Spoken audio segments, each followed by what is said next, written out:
My boyfriend of 6 years refused to propose. Turns out it wasn't about me at all. It was about his mom. I found out when I overheard her on the phone at Thanksgiving. Thank God Luke hasn't proposed to that gold digger yet. That girl thinks she can steal my baby boy from me. Over my dead body. I was holding dessert, completely frozen. 6 years of thinking his hesitation was about timing or money. It was never about that. It was about her. Everything suddenly made sense. Every holiday she'd seat me at the kids' table while sitting next to Luke. Every date night she'd call with some emergency. The way she'd inspect our apartment and criticize my cooking, cleaning, even how I folded his laundry. His shirts were never wrinkled when he lived with me, she'd say, refolding everything. But the house hunting? That's when I saw how deep this went. We found our dream home, beautiful colonial white picket fence. Luke was talking about the nursery. We made an offer. Then his mom happened to drive by. Suddenly, it was too far from family. The neighborhood was going downhill. Luke withdrew our offer without discussing it with me. That night, I confronted him. Your mom doesn't want you to marry me. She just wants what's best for me, he said. What's best is staying single so you can be her emotional husband. She raised me alone. I owe her everything. You owe her your future? Our future? You wouldn't understand. You come from a broken home. That broke something in me. I started planning my escape, found an apartment, separated finances, documented every instance of her interference. 12 pages long. 2 weeks later, at Sunday dinner, the weekly mandatory appearance where she'd criticize everything about me while Luke said nothing, I executed my plan. Halfway through her lecture about how career women make terrible wives, I stood up. You're right, Patricia. Career women do make terrible wives for mama's boys already married to their mothers. I handed Luke an envelope. Inside was my key, a breakup letter, and copies of every text he'd sent starting with, my mom says, 47 messages. Congratulations. You can finally have the wedding you've always wanted. Just you and your mom. Patricia went red. How dare you? I was protecting my son. No, you were keeping your son. There's a difference. Luke followed me to the door, panicking. We can work this out. I'll set boundaries. Luke, you're 32 and still call mommy for flat tires. You don't need a wife, you need therapy. Through the window, I heard Patricia. Good riddance. Now we can find you a nice church girl who respects her elders. Luke showed up at my apartment 3 days later with his mother holding a casserole. We've discussed it, she announced, barging in. I'll compromise. Small wedding, same neighborhood so I can help with grandchildren. I laughed. This isn't a negotiation. She's trying, Luke pleaded. The effort I want is you growing a backbone. But at 32, probably too late. As they left, Patricia hissed at Luke in the hallway. I told you she was no good. We need to find you someone better. Someone who appreciates family values. That's exactly the problem, I called after them. The next week, Luke's sister called me crying. You have to come back. Luke's been a wreck. He's sleeping in mom's guest room again, and she's making his lunch every day like he's 12. It's getting weird, even for them. That's not my circus anymore, I told her. 2 weeks later, I heard through mutual friends that Patricia had already set Luke up with 3 different girls from her church. All of them ran screaming after meeting her. Apparently, she insisted on chaperoning their dates and had opinions about everything from their makeup to their career goals. The final straw came when she created a dating profile for Luke on Christian Mingle, using photos she'd taken of him and writing the bio herself. The bio literally said, "Loyal son seeking wife who understands family comes first. Must be willing to live near mother." I blocked everything. 4 months later, Luke's sister mailed me Patricia's journal. Inside were daily body measurements of Luke. After our breakup, he'd lost weight from stress. Patricia became obsessed, convinced I'd physically shrunk him. She measured him every single day. My son is disappearing because of what she did, one entry read. I flipped to the most recent page. He's almost back to his proportions from age 12. If I can get him back to birth weight ratio, complete dependence, I can undo everything. The last line made my blood freeze. Consulted with Dr. Morrison about medically induced regression. He said it's possible with the right medications. Starting tonight, I stared at the journal in my hands, reading that last sentence over and over. My phone was already ringing before I consciously decided to call her. Luke's sister picked up on the first ring. Did you read it? Is this real? My voice came out shaky. Tell me this is some kind of sick joke. I wish it was. She sounded exhausted. I found it in mom's nightstand when I was looking for her insurance card. There are 3 more just like it. 3 more? All tracking him. Daily. Weight, measurements, what he eats, how long he sleeps. It's like a science experiment, except the experiment is her own son. I felt my stomach turn. You said she's giving him medications? I've seen the bottles. But here's the thing. I can't tell if they're real prescriptions or if she's just writing on the labels herself. There's no pharmacy name, no doctor's info, just her handwriting with dosage instructions. What does Luke say about this? There was a long pause. That's the weird part. He just goes along with it. Takes whatever she gives him, lets her measure him, talks in this weird baby voice when she's around. It's like he's regressed into being an actual child. My hands were shaking now. Where are they right now? Doctor's appointment. Some specialist 2 towns over. They left about 20 minutes ago, won't be back for at least 2 hours. Why are you telling me this? Because you're the only person who ever stood up to her. Her voice cracked. I've been trying to ignore it, tell myself it's just mom being overprotective like always, but this journal, I can't unsee this, and I don't know what to do. I was already grabbing my keys. Text me the address. I'm coming over. Wait, what are you? I need to see this for myself. Is there a way to get in? Another pause. I'll leave the back door unlocked, but you have to be careful. If they come home early, 2 hours you said? At least. Probably more. Mom always makes the doctors repeat everything 3 times. I was in my car before we hung up. The whole drive over, my brain kept trying to make sense of it. Medically induced regression, daily measurements, a grown man living with his mother, taking mystery pills, speaking in a baby voice. It sounded insane. But I'd seen Patricia's obsession with Luke firsthand for 6 years. I'd watched her inspect his apartment like a drill sergeant, criticize every choice he made without her input, orchestrate his entire life down to what he ate for breakfast. This was just the logical endpoint of that control, wasn't it? The final evolution of a mother who never wanted her son to grow up. The house looked exactly the same as I remembered. Same perfectly manicured lawn, same flowers and matching pots by the front door, same SUV missing from the driveway. I walked around back, my heart hammering. The back door was unlocked like she said. I stepped inside and immediately felt wrong about being there. Patricia's kitchen was immaculate as always, everything in its place. Not a dish in the sink, but something was different. There were children's vitamins on the counter, the gummy kind, shaped like cartoon characters. Next to them sat a pill organizer with the days of the week labeled in Patricia's neat handwriting. I moved through the house slowly, listening for any sound of them coming back. Everything was quiet except the ticking of the grandfather clock in the hallway. I climbed the stairs, remembering the layout from years of mandatory Sunday dinners. Luke's childhood bedroom was at the end of the hall. The door was open. I stopped in the doorway and just stared. The room had been completely restored. And I mean, completely. Luke's old baseball trophies on the shelf, his high school football jersey framed on the wall, the same navy blue comforter I remembered from the one time he'd shown me pictures of his childhood room. There was even a framed photo on the nightstand. Luke, at maybe 10 years old, grinning with his arm around Patricia. But this wasn't a museum. Someone was living here. There were pill bottles on the dresser, at least 7 or 8 of them. I walked over and picked one up. The label was handwritten, L. Morrison. Take 2 at bedtime for sleep support. No pharmacy name, no prescription number, just Patricia's handwriting. I checked the other bottles. For energy, for mood stability, for digestive support, all handwritten, all in Patricia's distinctive neat print. In the closet, I found Luke's current clothes mixed with his old stuff, his work shirts hanging next to his high school Letterman jacket, new sneakers lined up next to old gym shoes that couldn't possibly still fit him. It was like 2 timelines had been merged, past and present existing in the same space. Then I heard the front door open.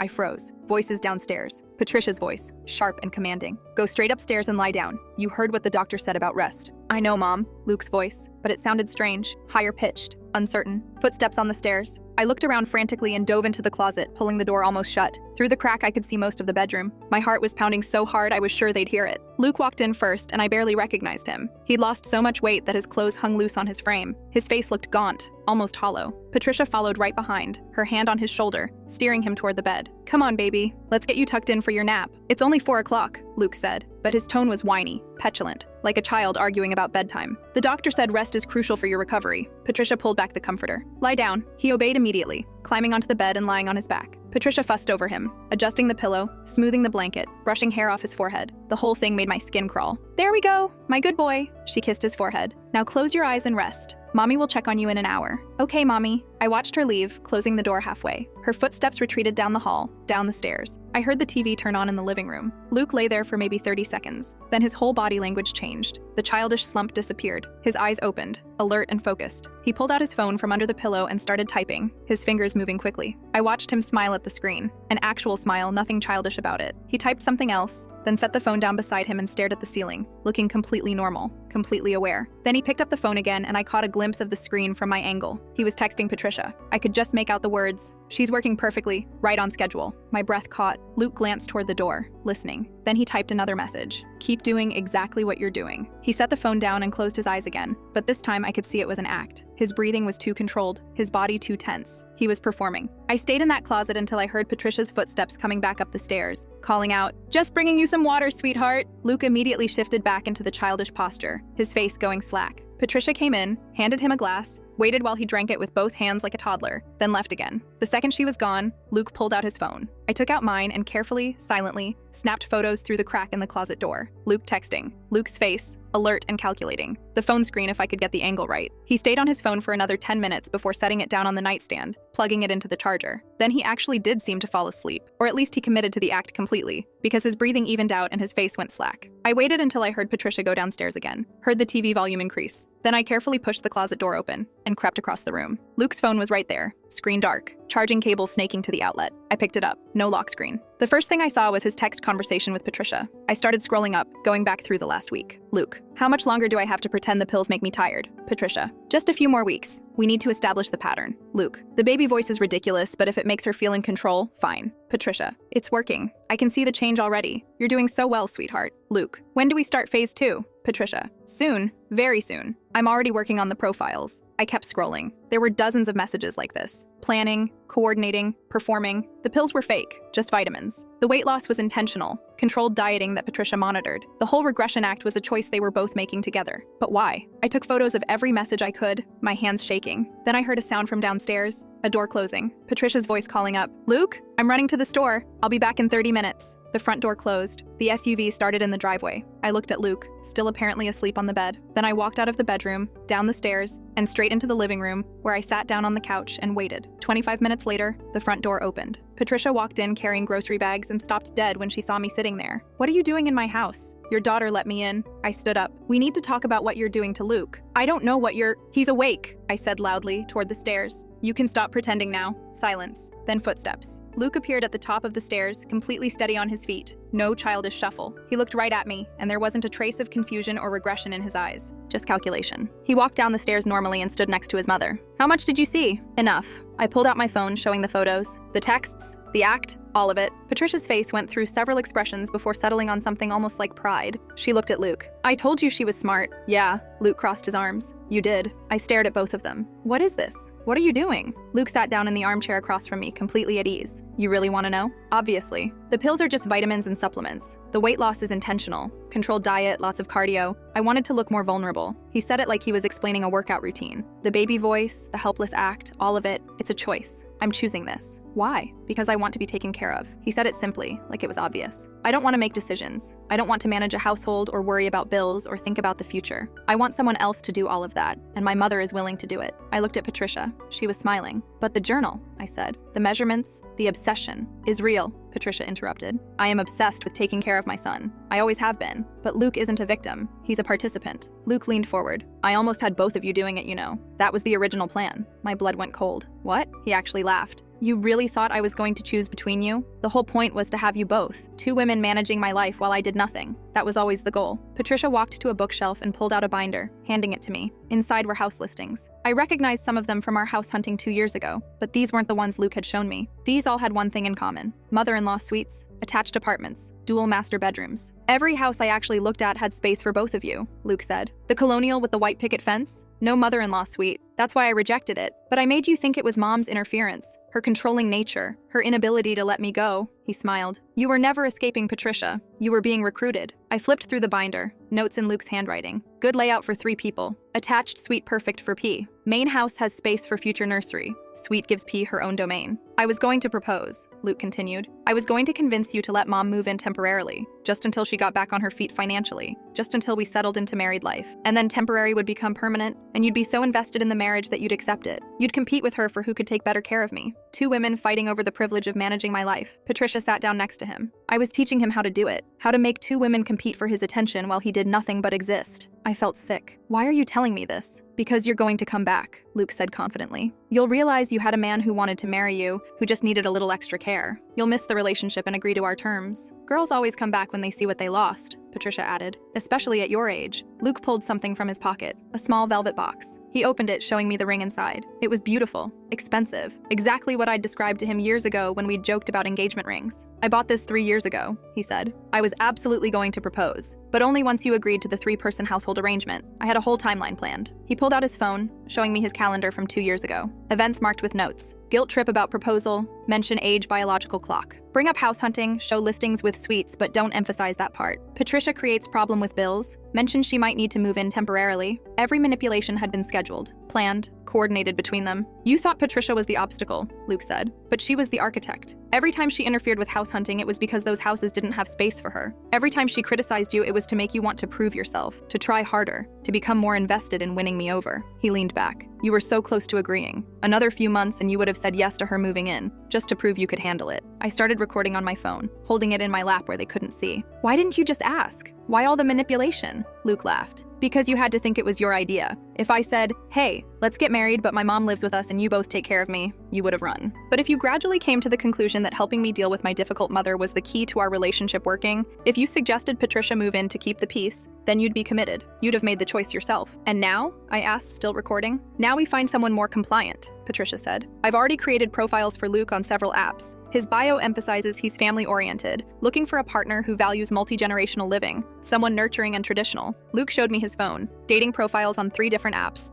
all using recent photos of him looking thin and vulnerable. The bios read like they were looking for a caretaker, not a partner. Seeking someone who understands that family comes first. Looking for a nurturing soul who values caring for others. Want a woman who believes in supporting her partner through thick and thin. We've already had some promising matches, Patricia said. Women who talk about loving to take care of people, who mention they've been caregivers for parents or siblings. That's the profile we're looking for. Someone who already has the caretaker instinct, Luke added. We just have to redirect it toward me. I stopped the recording. And you think this is normal? Healthy? I think it's honest, Luke said. Most men want to be taken care of. They just won't admit it. Most men marry women who become their mothers in different ways. I'm just cutting out the pretense. I know what I want, and I'm going after it. Patricia put her hand on his shoulder. And I get to have my son with me forever. Everyone wins. Except the women you're manipulating. We're not forcing anyone, Luke said. We're just selecting for women who want to care for people. If that's their natural inclination, where's the harm? I stood up. You're both sick. We're practical, Patricia corrected. And you'll see that eventually. When you're alone at 35, when all your friends are married with kids, when you realize you gave up a man who genuinely wanted to marry you over something as simple as his mother living with us, you'll regret it, and you'll come back. I'd rather die alone than be your nurse. Luke smiled. That's what they all say at first. I left. Got in my car, drove home with my hands shaking on the wheel. That night, I uploaded everything. The recording of our conversation, the photos of the texts, the journal pages Luke's sister had sent me, the screenshots of the dating profiles Patricia created. I titled it, "My Ex and His Mother Planned to Trap Me into Being His Second Caretaker After Marriage." I included the engagement ring photo with Luke's calendar showing the manipulation timeline. I wrote out the whole story, exactly how it happened, exactly what they'd said. Then I posted it everywhere. Reddit, Facebook, Twitter, TikTok, every platform I could think of. By morning, it was viral. Thousands of people expressing horror. Women sharing their own stories of men who wanted mothers instead of wives. Men condemning Luke for making them all look bad. Think pieces about emotional incest and enmeshment. The whole internet basically losing its mind over the calculated manipulation. By afternoon, Patricia and Luke posted a video response. Luke sat next to Patricia on her couch, holding the engagement ring box. He looked directly at the camera with this wounded expression, like a kicked puppy. "I've seen the video my ex posted," he said softly, "and I want to address it directly. First, she recorded us without our consent, which is actually illegal in our state. Second, she's taking our words completely out of context. Yes, I'm close with my mother. Yes, we discussed the possibility of multi-generational living, which is actually very common in many cultures around the world. But this idea that we were conspiring to trap her, that I was manipulating her, that's not what happened." He held up the ring. "I bought this 3 years ago because I loved her, because I wanted to marry her. The timing wasn't right because I was working through some personal stuff, trying to figure out my relationship with my mom, trying to create healthy boundaries. That's what our conversations were about, creating a healthy dynamic where everyone felt valued." Patricia put her hand on his shoulder. "I'll admit I can be overprotective. I raised Luke alone and it's hard to let go. But this narrative that I'm some controlling monster who won't let my son grow up, it's hurtful and it's false. I want Luke to be happy. If that meant stepping back to give him space with his girlfriend, I was willing to do that. We were working on it together. The idea that we wanted her to be some kind of caretaker," Luke continued, "is a complete misrepresentation. I wanted a partner. I wanted someone who understood that family is important to me, yes, but that doesn't mean I wanted 2 women taking care of me like I'm helpless. That's honestly insulting." He set the ring box down and looked directly at the camera. "I think my ex is hurt that our relationship didn't work out, and I understand that. Breakups are painful. But creating this narrative, twisting private conversations, posting things without consent, it's not okay. I hope she can move on and find peace, because I genuinely wish her well. But I can't let these accusations stand unchallenged." Patricia nodded along. "We're considering legal action for the recording and the defamation, but honestly, we just want to move forward with our lives. I hope people can see this for what it is. A bitter ex who can't handle that her boyfriend was close with his mother." The comments on their video were mixed. Some people bought it completely, talking about how the internet always jumps to conclusions, how being close with your mom isn't a crime, how I clearly had trust issues. Others weren't convinced, saying the video felt rehearsed, that Luke's wounded act was too perfect, but I had the receipts. I posted again, this time with just the screenshots. The text messages between Luke and Patricia from 2 years ago, time-stamped and dated. Messages about the proposal timeline. Messages about getting her comfortable with mom living with us. Phrases like, "She won't suspect if we introduce it slowly," and "Once we're married, she'll be locked in." No context, no commentary, just their own words, proving premeditation. The backlash was immediate. Luke's video about being taken out of context collapsed under the weight of his own text messages. You can't claim someone twisted your words when your words are right there, unambiguous, showing exactly what you planned. The texts showed everything.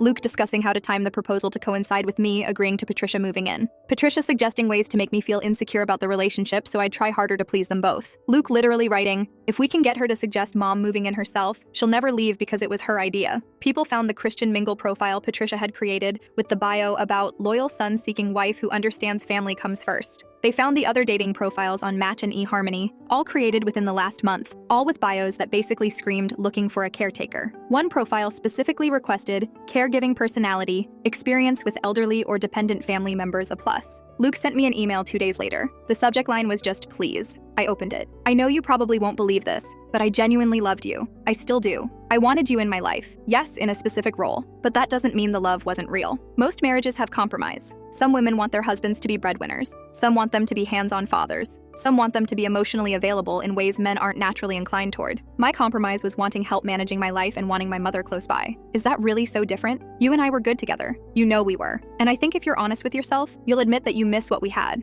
I still have the ring. I'll propose right now, today, if you delete everything and agree to start over with clearer expectations about family involvement. No tricks this time, no timeline, just honest communication about what we both want. I want you. I want my mom involved in our lives. I want a household where everyone contributes according to their strengths. If your strength is organization and caregiving, and my mom's strength is the same, and my strength is providing emotional presence and appreciation for what you both do, where's the harm? Think about it. Really think about it. Everything you wanted, marriage, stability, family, is still on the table. You just have to accept that family looks a little different than you imagined. The ring is waiting. So am I. Love, Luke. I read it 3 times, feeling this weird mix of disgust and something else. Pity maybe, or just disbelief that he still thought this could work. I copied the entire email and posted it publicly with a single reply. You didn't want a wife, you wanted a nurse you could fuck. The answer is no. Then I blocked his email, blocked his number, blocked Patricia's number, blocked their social media accounts. Every avenue of contact, gone. Patricia spiraled. She posted on Facebook that they were victims of a smear campaign, that the internet was bullying her son, that people didn't understand the full story. She claimed I'd manipulated the text messages, taken things out of context, that anyone could fake screenshots these days. But people started digging.